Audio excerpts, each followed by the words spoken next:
sahbihi ajma'in amma ba'du. Alhamdulillah, pada kesempatan siang hari ini kita masih diberikan kesehatan oleh Allah sehingga kita bisa bertemu kembali dalam mata kuliah Teori Ekonomi Makro Islami bersama saya Mustadil. Nah, pada kesempatan siang hari ini kita akan membahas mengenai Islamic Economic Monetary Policy atau instrumen kebijakan moneter dalam Islam. Nah, sebelum kita memulai pembelajaran kita pada siang hari ini, marilah kita berdoa terlebih dahulu. Oke? Yuk kita sama-sama berdoa. Bismillahirrahmanirrahim. Raditu billahi rabba wa bil islami dina wa bi Muhammadin nabiyya wa rasula. Rabbi zidni ilma warzuqni fahma. Amin. Semoga dengan kita berdoa, niat kita lebih siap ya, kita lebih siap lagi menerima materi pada kesempatan siang hari ini. Oke, baiklah teman-teman, dalam tema kali ini kita akan membahas beberapa subtema ya. Ada 3 subtema utama yang akan kita bahas. Yang pertama mengenai monetary policy basic concept, kemudian yang kedua adalah Islamic instrument monetary policy, dan yang ketiga adalah implementation monetary instrument in Islam. Oke, langsung saja kita akan membahas bahasan yang pertama mengenai monetary policy basic concept. Ya, jadi di sini kita akan mengetahui terlebih dahulu, kita akan mempelajari mengenai kebijakan moneter ya. Tentu saja kita harus mengetahui dulu nih moneter itu apa sih gitu. Nah, moneter ini secara bahasa ya berasal dari kata moneta yang berarti uang. Bukan soneta, bukan, tapi moneta berarti uang. Nah, jadi segala sesuatu yang berhubungan dengan uang itu termasuk dalam kategori moneter. Oke, bisa dipahami ya.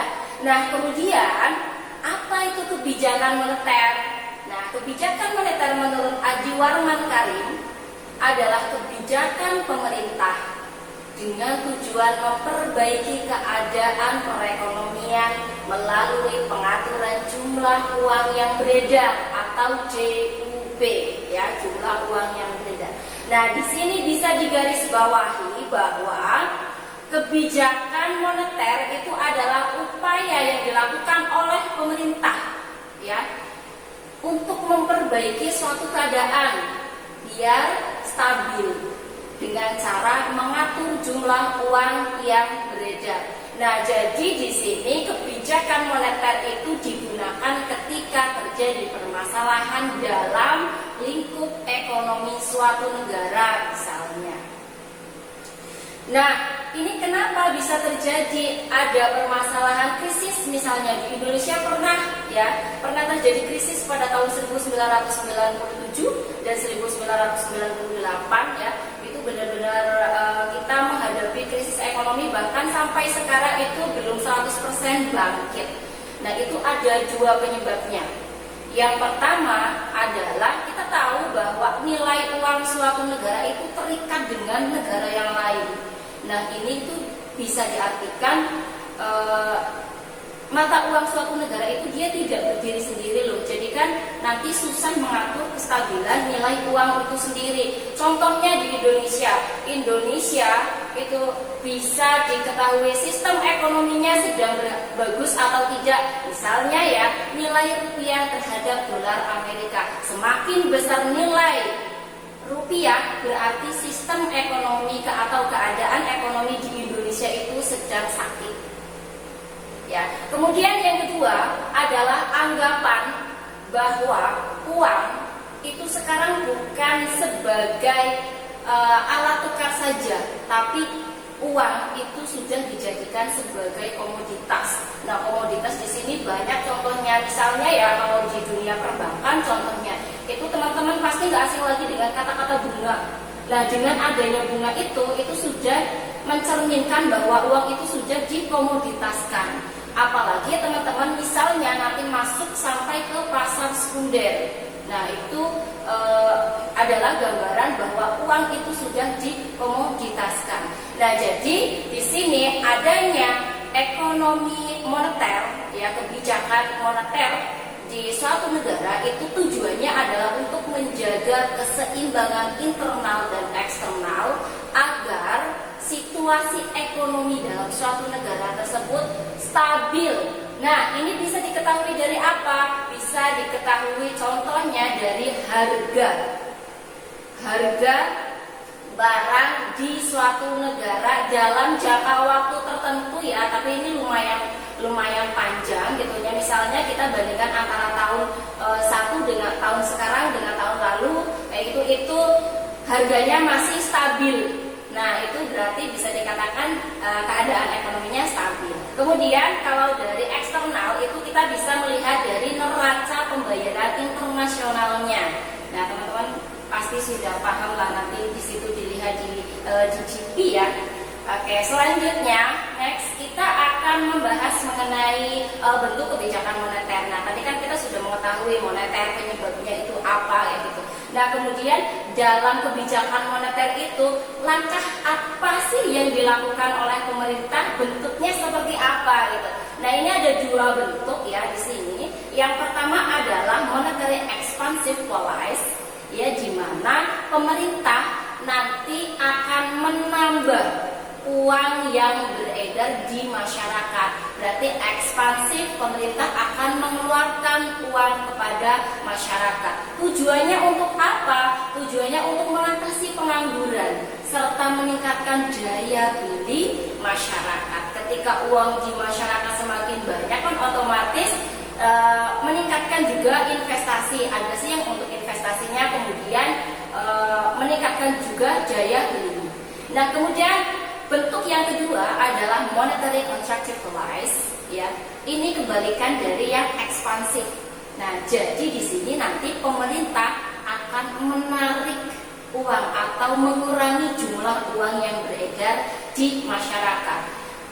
Pada saat kapan pemerintah itu menggunakan monetary contractive policy? Pada saat ekonomi suatu negara itu sedang mengalami inflasi, ya. Inflasi adalah kejadian di mana barang-barang di suatu negara itu naik tidak terkendali, ya.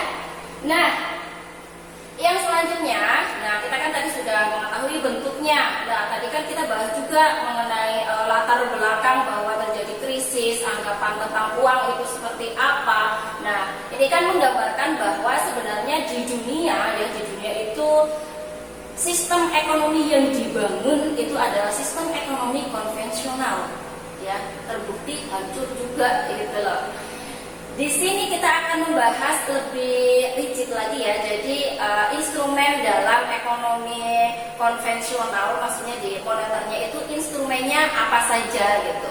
Sebenarnya ada lima ya, ada 5 instrumen. Nah, ini dikecilkan lagi, diklasifikasikan menjadi 2, ada kuantitatif dan ada kualitatif. Yang kuantitatif adalah open market persuasion. Open market persuasion di sini langkah nyatanya yang dilakukan oleh pemerintah adalah pemerintah bisa menjual surat berharga, gitu. Kemudian yang kedua diskon rate.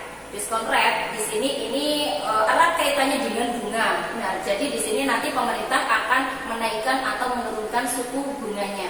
Kemudian yang ketiga mengubah cadangan minimum.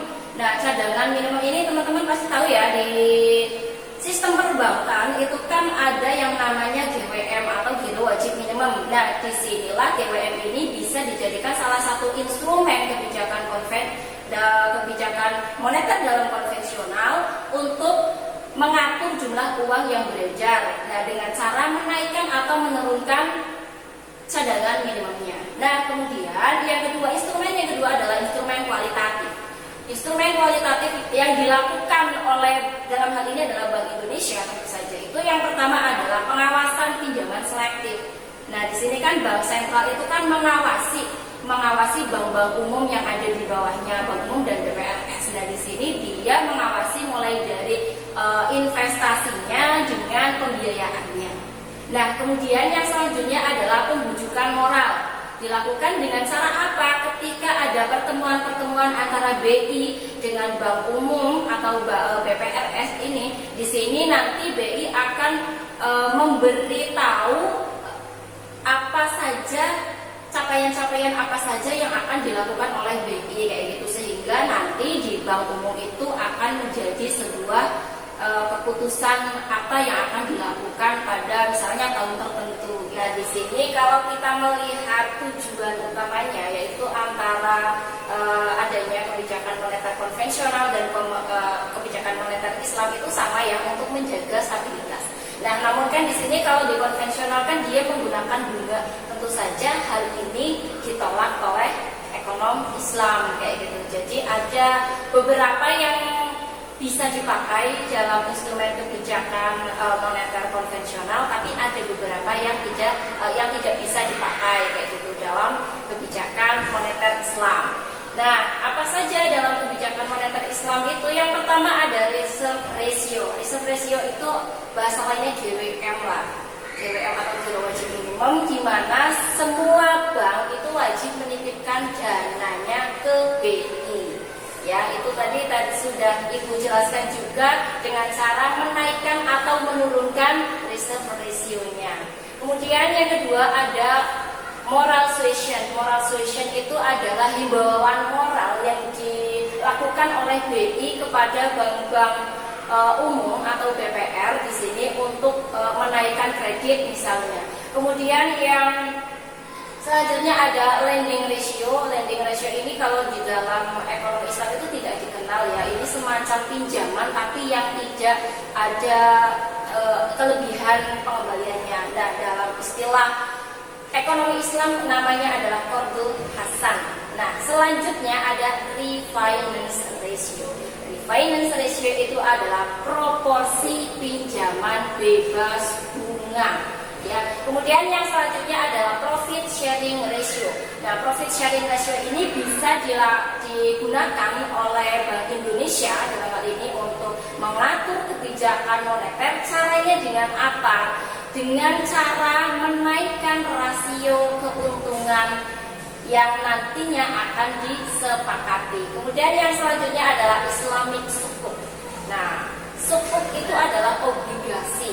Islamic sukuk ini berarti obligasi yang dikeluarkan oleh pemerintah terhadap masyarakat gitu. Nah, bagaimana Bank Indonesia dalam hal ini mengatur kebijakan moneternya dengan sukuk? Nah, kita lihat kondisinya jika ya Indonesia sedang mengalami inflasi ya, maka Bank Indonesia akan mengeluarkan kebijakan untuk mengeluarkan sukuk sebanyak-banyaknya. Jadi kan melakukan penawaran sukuk kepada masyarakat dengan harapan masyarakat itu akan membeli sukuk dari pemerintah. Nah, ketika terjadi pembelian sukuk oleh masyarakat, tentu saja di sini uang yang beredar di masyarakat itu ditarik oleh negara ya, atau BI dalam hal ini. Otomatis kan nanti jumlah uang yang beredar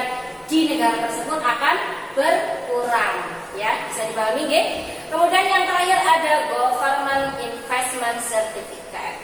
Ya, government investment certificate ini adalah penjualan atau pembelian sertifikat bank sentral atau treasury bills. Nah, ini juga dilakukan oleh dalam kebijakan moneter, tapi tentu saja kalau di Islamic instrument monetary policy tidak berbasis bunga. Itu adalah beberapa kebijakan moneter Islam. Nah, pertanyaan selanjutnya, bagaimana sih aplikasinya di Indonesia? Ya, apakah Indonesia itu menggunakan kebijakan moneter Islam? Nah, kita dilihat dong di sini ya. Ini ada 3 instrumen yang ternyata bisa digunakan oleh pemerintah Indonesia. Apa saja? Ada SWBI. SWBI itu sertifikat wadiah Bank Indonesia. Nah, jadi ini ada batas minimalnya, misalnya 500 juta dengan periode tertentu. Ini biasanya periodenya periode itu singkat, misalnya 7 hari, 14 hari atau 30 hari. Nah, nanti di sini bank yang bersangkutan ya itu akan mendapatkan keuntungan dari SWBI ini. Kemudian yang kedua ada sertifikat IMA. Apa itu sertifikat IMA? Sertifikat IMA adalah investasi mudharabah antar bank syariah. Nah, tentu saja di sini sudah bisa kita ketahui ya, ini berarti bank ya ini akan melakukan cara bagaimana agar bank tersebut bisa memperoleh keuntungan lebih kayak gitu. Jadi ini antar bank dan itu nanti biasanya akan ditentukan oleh bank pusatnya. Nah, untuk IMA ini biasanya jangka waktunya itu 90 hari. Dan yang terakhir adalah GWM atau giro wajib minimum. Nah, GWM ini diwajibkan oleh pemerintah Indonesia, tujuannya itu biar apa? Biar bisa menjaga nilai uangnya kayak gitu. Caranya bagaimana sih? Penetapannya bagaimana kayak gitu. Nah, jadi ketika orang menabung gitu ya kan, orang menabung di bank kayak gitu, misalnya di BCA, BRI, Mandiri, Muamalat, BSI dan lain sebagainya, itu nanti masing-masing bank tersebut harus menyetorkan dalam bentuk giro ke Bank Indonesia dengan ketentuan jika nilainya itu rupiah atau mata uang rupiah itu adalah 5%. Ya, kemudian jika nilai mata uang asing itu adalah 3% dari total mata uang asing yang ada di bank tersebut. Nah, jadi Indonesia sudah bisa menerapkan instrumen kebijakan moneter Islam. Nah, itu adalah pembahasan kita pada kesempatan siang hari ini. Bisa kita ambil kesimpulan ya bahwa hancurnya ekonomi suatu negara selama ini yang kita kenal itu adalah akibat menggunakan sistem konvensional ya, bunga itu sebagai acuan, sehingga ada pergeseran paradigma mengenai uang bahwa uang itu sudah menjadi komoditas.